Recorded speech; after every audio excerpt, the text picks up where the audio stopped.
Priatelia, poslucháči, všetkých vás vítam v tejto chvíli na frekvenciách Rádia 7 v relácii Dobrý štart. Tu oproti mne je Kika, moja kolegyňa, a už včera ste nás mohli počuť s témou, ktorá znela, teraz sa pozerám do poznámok, Pokorným Boh dáva milosť. Vítaj, Kika. Ahoj Dávid, vitaj aj ty v Dobrom štarte. Milí poslucháči, ja chcem len podotknúť, že túto reláciu si budete môcť pozrieť aj na YouTube. Buď to tam bude, alebo to tam už je. Určite nás tam sledujte, dajte nám tam toho páčika. Áno, zapnite si zvonček, aby vám neunikli nové videjka. A my sa dnes budeme opäť rozprávať aj z pasáže z Biblie, z písma, a budeme sa rozprávať o tom, čo sme zažili, budeme to aplikovať aj do toho písma. Avšak ešte predtým určite každý z nás má nejaké tie skúsenosti z obchodov, kedy obsluha nereagovala úplne adekvátne, alebo sa nám niečo také stalo, že sa nás to možno dotklo, alebo z toho vzýšla nejaká vtipná, možno menej vtipná situácia. Kika, vieš si spomenúť na nejaký taký moment? No, ja som taký človek, že ja som ešte celkom taká citlivá na toto, pretože ja keď som bola čašničkou v jednej kaviarni, tak som sa vždy snažila ako čo najmilšie sa správať, čo najlepšie k tým zákazníkom, aj keď boli na mňa niekedy drzí, že som to zažívala z tej druhej strany. Ale preto som aj potom mala takú väčšiu milosť voči tým ľuďom, keď sa nie úplne vždy najpokojnejšie zachovali voči mne, lebo viem, že môžu mať ťažký deň. Ale minule sa mi stalo, že som vošla do jedného knihkupectva, mala som tam normálne, že objednanú proste knižku, a ako som vošla, tak tam boli také dve predavačky, ktoré si ma vôbec nevšimli, a potom ešte povedali, že vlastne oni si ma nevšimli, lebo zle stojím a že... Počkaj, ty si sa postavila za regál? Áno, ale nemyslíš vážne, čo si dovolila? Ešte toto je to, že ja som sa postavila rovno pred kasu, lebo som chcela si vybaviť svoju objednávku, a oni boli za regálom, oni boli niekde na druhom konci a vlastne mne povedali, že sme vás nevideli, tak tam stojíte, takže akurát vás to tam zakrýva. Akože ja som to brala veľmi tak na seba, ako keby, že to, čo ma tu kritizujú, hej, ale asi to tak určite teda nemysleli, a potom som sa snažila byť už k nim milšia, ale celý ten spoločný rozhovor potom bol taký zvláštny trošku, lebo mi ponúkli vlastne, som si zaplatila tú knihu a potom že chcem si ešte kúpiť darčekovú tašku k tomu, lebo to bol darček, tá knižka. Áno. No a vlastne oni mi povedali, že ak nemám hotovosť, tak len nad 5 eur. A ja, že veď som si práve kúpila knihu nad 5 eur. No proste to bolo také zvláštne. Bolo to trošku komplikované, ale chápem, no. Stávajú sa také situácie a treba zachovať takú, ako sa to povie? Chladnú hlavu. Chladnú hlavu, ale horúce srdce, aby ste milovali ľudí. Presne tak, ale zároveň sa aj možno s takou Božou múdrosťou zastať samého seba, ale hľadať aj v tom celom pokoj. No a práve aj toto je tohto týždňová téma, teda dnešná téma, o ktorej budeme pokračovať aj o malú chvíľku. Zostaňte s nami. V dnešnom Dobrom štarte sme sa začali rozprávať o tom, ako chceme hľadať pokoj s ľuďmi, aj napriek tomu, že je to niekedy ťažké, či už z ich alebo z našej strany. A dnešná teda téma znie, že nemáme hovoriť zle, ale práve teda hľadať ten pokoj, čiže nie hneď sa nahnevať.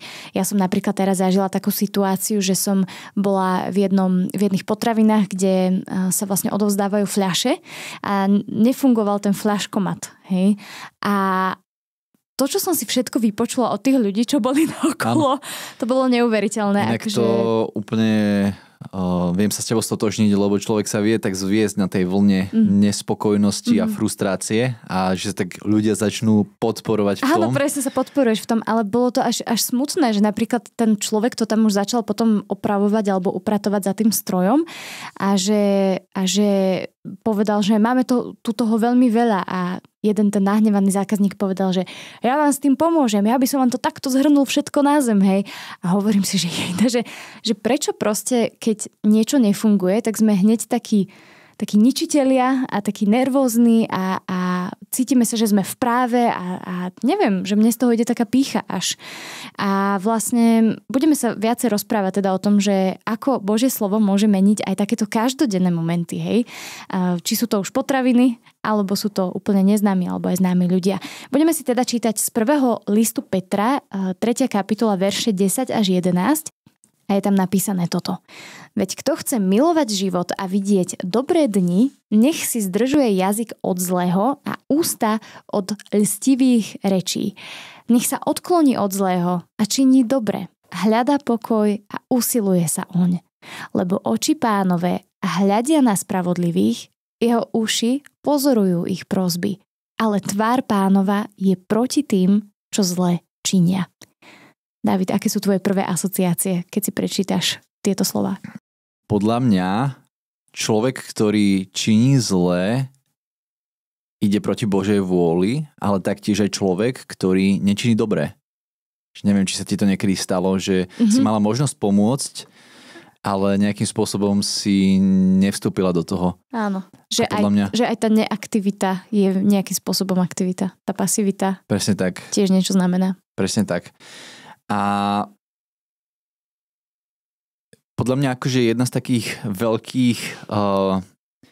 veľkých vecí, ktoré podľa mňa v súčasnosti ľudia riešia, keď som sa aj rozprával s rôznymi mojimi kamarátmi, ale aj ľuďmi z našej komunity, tak nám rozprávali, že ohováranie na pracovisku, že to je obrovský problém, že nezávisle v rôznych komunikáciách a konverzáciách som narazil na tento problém, že je ťažké ako keby sa zastať niekoho a je omnoho jednoduchšie sa pridať do nejakého ohovárania a v neprítomnosti tej danej osoby. A myslím si, že tento text ako perfektne na to sa dá, že si zdržať jazyk od zlého, od stivých rečí. Ale sám som zvedavý, že čo všetko z toho dnes vydolujeme a že čo budeme rozprávať. Milí priatelia a poslucháči, v tejto chvíli počúvate Dobrý štart, taktiež nás môžete sledovať aj na našom YouTube kanáli Rádia 7. A dnes sa rozprávame na tému Nehovor zle, ale hľadaj pokoj. Čítali sme si z prvého listu Petra z 3. kapitoly a mne sa veľmi tak prihovárajú slovesá vlastne v tomto celom texte, že je tam čiň dobré, hľadaj dobré, usiluj sa o dobré. Jednoducho, ako keby Pán Boh alebo písateľ toho listu, inšpirovaný Duchom Svätým, verím v to, nabádal nás, aby sme sa neustále usilovali, aby sme bdeli. Že je to činnosť. Slovesá sú činnosť v podstate. A toto sa mi veľmi páčilo a prihováralo v tom celom. No ja nad tým aj premýšľam, že vlastne keď už aj hovoríš o tej činnosti, tak mi tak z toho vyvstáva otázka taká praktická, že ale prečo by som to mal chcieť? Hej, že môžeme si povedať, že v Rádiu 7 tam tí kresťania, ktorí sa snažia akože pekne žiť, tak nás povzbudzujú, aby sme sa neohovárali na pracovisku, hej a tak. Ale vlastne toto je veľmi maličká motivácia, alebo podľa mňa to nie je úplne že dostatočné, že poďme sa pekne správať, hej. Pre mňa osobne motivácia neohovárať ľudí je, že viem, čo to bolo ohovárať. Viem, čo to bolo aj stať sa objektom ohovárania. Viem, že to je zlé. Jednoducho zažila som aj tie následky. Zažila som tú bolesť, keď ma to aj mrzelo koľkokrát, že čo som ja, alebo kto som ja, aby som hovorila o druhých proste nejak zle. Lebo tým len rozširujem proste nejaké možno aj domnienky, niečo si domyslím a nie je to jednoducho dobré. A vlastne stávam sa nedôveryhodnou osobou, lebo keď pred niekým niekoho ohováram a hovorím o niekom zle, tak vlastne aj ten človek si môže povedať, že asi v mojej neprítomnosti ohovára mňa, hej. Ale môjim najväčším motivom, akože jednak je aj to, že viem, že je to zle, že bola som v tom už zastavená, že som to oľutovala, ale najväčším motivom alebo motiváciou, prečo nechcem ohovárať je, že proste milujem Pána Ježiša a že viem, aká som ja v jeho očiach cenná a že ten človek, ktorého chcem ohovárať, je rovnako cenný v jeho očiach. A kto som ja, aby som si dovolovala voči nemu niečo. Čiže toto je to, čo mňa drží. Že z lásky k Pánovi. Nie, že sme kresťania, tak buďme dobrí, hej, ale z lásky k Pánovi. Zároveň ešte možno taká tá vec, že Pán Boh všetko vidí, lebo aj v tomto texte sa píše, že lebo oči Pánove hľadia na spravodlivých. Teraz nechcem povedať, že je to takéto, že Pán Boh je ten veľký brat, ktorý nás sleduje a všetko vidí, aj keď áno, ale zároveň, že robí tie veci a všetko ako pre Pána, podľa mňa úplne tomu dáva celý iný rozmer, že presne, že začneš vnímať svojho brata alebo toho blížneho, ktorý je stvorený tiež na Boží obraz a nechceš ho ohovárať. Potom sa mi zdá, že ty si mi raz, Kika, spomenula, že rozprávať sa v neprítomnosti ľudí, ako keby tam boli, čo je veľmi, veľmi náročné. Ja v tom častokrát padám, aj keď niekedy sa to podarí. A my budeme pokračovať aj naďalej, aj po malej pauzičke, tak zostaňte s nami. Dávid, ty si pred malou chvíľou, pred hudobnou pauzou spomínal, alebo si tak počiarkoval možno ten 12. verš, ktorý si dnes čítame, 1. Petra 3.12, že oči Pánové hľadia na spravodlivých a jeho uši pozorujú ich prosby, ale tvár Pánova je proti tým, čo zlečinia. Ja osobne, kebyže sa mám zatriediť, či som tá spravodlivá alebo tá, čo zlečiní, tak sa vlastne neviem rozhodnúť, lebo viem, že som spravodlivá vďaka Ježišovej spravodlivosti, lebo som ju prijala, lebo som ho prosila o to, aby mi odpustil to zlo, ktoré činím a tú vzburu voči Bohu, to, že som mu bola chrbtom. A viem, že už dnes som prikrytá tým, že on je spravodlivý, takže som spravodlivá aj ja. Že toto je moja identita. Zároveň viem byť stále hriešna. Tak teraz čo pre mňa platí? Že pozerá sa na mňa Pán, hej, že oči Pánové hľadia na spravodlivých, ale tí, čo zlečinia, tak jeho tvár je proti ním. A keď ja sa cítim, že som obidve naraz, že čo teraz? Ale naša identita je vlastne v tom, že keď už sme spravodliví, tak nás už ten hriech neopantáva a nedefinuje. To znamená, že ja aj napriek tomu, že viem ešte hrešiť, kým som tu, kým nie som v nebi, tak vlastne moja identita už nie je ten hriech, ale už je to, že som spravodlivá. A ja viem preto na základe tohto textu povedať, že to úplne prakticky zasahuje do môjho života. Lebo ako náhle viem, že som zadefinovaná ako tá spravodlivá, nie zo svojich skutkov, ale z Ježišových, tak vlastne viem, že oči Pánové sú na mne. Jeho uši mňa počujú, moje prosby. A milí poslucháči, keď si toto uvedomíte, ako to môže meniť napríklad vaše modlitby, alebo ako to mení váš deň, že Pán vás vidí, ale nie preto, aby vás nejak dosekal a karhal, ale chce vás viesť ako ten dobrý pastier, alebo počúva vaše prosby, pretože nie aby sa vám vysmial, že zase prosíš a nedám ti, ale že počúva a počúva tvoje srdce, že kde je ako v tom nastavená. Možno keď niečo nedáva, tak ešte nemáš niečo poriešené vo svojom srdci alebo to v skutočnosti nepotrebuješ, toho, čo prosíš. Ale že moje prosby, moje modlitby sú úplne iné, keď dôverujem, že som spravodlivá, pretože mám Pána Ježiša. Že aj napriek tomu, že viem robiť hlúposti, viem hovoriť zle, viem nehľadať pokoj, že idem ako keby proti tejto dnešnej téme. Viem ísť proti Božiemu slovu, ale aj tak som prikrytá Ježišom. Áno. Ja by som o malú chvíľku tiež rád povedal niečo praktické. Ale som ti minula čas, prepáč. Ale si mi z môjho života, ale trošku si minula ten čas, ale nevadí to. Práve o tom toto je, že máme čo povedať. To je skvelé, treba vtedy nahrávať. Ja som dobre naštartovaná, vieš. Poslucháči Rádia 7, štartujete spolu s nami v relácii Dobrý štart, zostaňte s nami. Kika, ty si pred malou chvíľkou rozprávala o tom, že ako vyzerá ten život, keď si neuvedomuješ to, že si Božím dieťaťom a keď na druhej strane si už tým Božím dieťaťom, uvedomuješ si to a žiješ s tou vedomosťou. Nedávno sa mi stala taká vec, že tým, že máme veľmi radi kávu a kaviárne kvalitné s výberovou kávou sú všade okolo nás, nášho bývania, čo je veľakrát náročné aj pre našu peňaženku. Musíme sa v tom krotiť. Nedávno som chcel potešiť moju manželku a išiel som jej kúpiť kávu so sebou.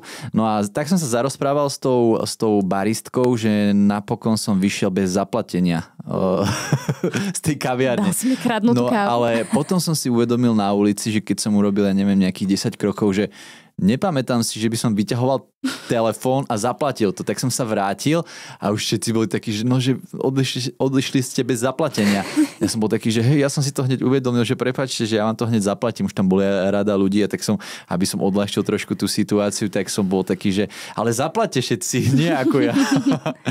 A uvedomil som si, že život bez Krista môže byť ako život bez zaplatenia. Že odídeš s tou kávou, ale ty si neuvedomil, že si niečo zlé ako keby spravil, ale žiješ v hriechu, žiješ bez toho, aby si bola v milosti Kristovej.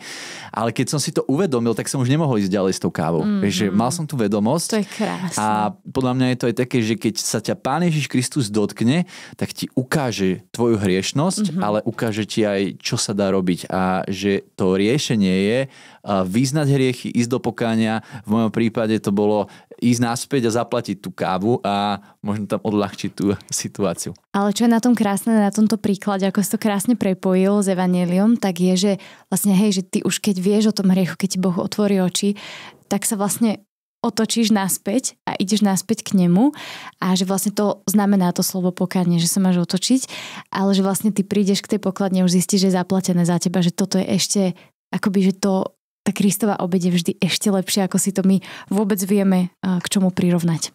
Áno, to si ešte super zaklincovala. Vďaka za to. Milí priatelia a poslucháči, môžete nás sledovať aj na našom YouTube kanáli Rádia 7, určite tam dajte sledovanie a taktiež budeme pokračovať aj o malú chvíľku v téme Nehovor zlé, hľadaj pokoj. Zostaňte s nami. Nehovor zlé, hľadaj pokoj. Milí poslucháči, toto môže znieť ako taká nejaká kúsok motivačnej literatúry alebo nejaká taká dobrá rada do našich životov. Hej, neohovárajme sa, hľadajme pokoj, nehádajme sa radšej a tak ďalej. Ale my sme tu s Dávidom práve kvôli tomu, že to znie tak možno iba ako taká povrchná rada, tak práve preto sme prechádzali dnes aj cez celé evanjelium, pretože to má zmysel pre náš život, že prečo chceme hľadať pokoj. No lebo my už máme pokoj s Bohom a my môžeme ten pokoj šíriť ďalej a môžu sa ľudia spýtať, ako to, že si sa nenahneval pri fľaškomate, ako to, že si sa nepohádal, ako to, že si sa ospravedlnil, keď si sa pohádal, ako to, že ty nechceš sa pripájať do ohováračiek, alebo ako to, že ti je ľúto, že si niekoho ohováral. Hej, ľudia si to možno aj veľakrát tak povedia, že ale toto ešte nebolo ohováranie a tak si to tak zabalia do svojich argumentov. A toto je to, cez čo my môžeme prinášať vlastne náš vzťah s Bohom, môžeme prinášať cez tieto normálne situácie každodenne v živote. Tak možno, milí poslucháči, sa zamyslíte aj vy dnes nad tým, že do akej situácie vy môžete priniesť pokoj, do akej situácie vy môžete zachovať, v akej situácii môžete dnes zachovať chladnú hlavu, ale srdce pri Pánovi, a milujúce srdce aj voči ľuďom a potom sa aj priznať ku Kristovi, že som takýto, viem sa ospravedlniť, alebo viem sa nepohádať práve kvôli tomu, že mám Krista, lebo ja s ním som zažil pokoj, som zmierený s Bohom a toto nech je vašim zdrojom aj dnes. Ak máte nejaké nápady alebo nejaké skúsenosti, svedectva z vášho života, pokojne sa zapojte aj do komentárov dolu pod videom na YouTube. Áno. Veľmi tak prakticky sme to dnes zakončili. Milí priatelia a posluchači, môžeme ísť do sveta, do našich zamestnaní, do prác, rodín a kdekoľvek sa nachádzame s tým, že sme takými ambasádormi alebo predĺženými rukami Pána Ježiša Krista a čiňme jeho vôľu. Nie je to jednoduché, veľakrát spadneme, ale môžeme sa pozrieť na Pána Ježiša Krista, ktorý nás kryje. Ako sme si povedali, aj mám pocit prvý deň počas tohto týždňa, tam sme si hovorili o tom, že Pán Ježiš Kristus je našim obhajcom a aj keď padneme, tak on nás zdvihne. Tak dnes sme sa rozprávali o pokoji a zajtra sa budeme, milí priatelia a poslucháči, rozprávať, prosím, pekne o téme s názvom Čím si plníme srdce, to ovplyvňuje náš život. Na to sa veľmi teším. Počúvajte nás aj zajtra o 8 hodine ráno. Od mikrofónu Rádia 7 sa zdraví Kika a Dávid. Do počutia.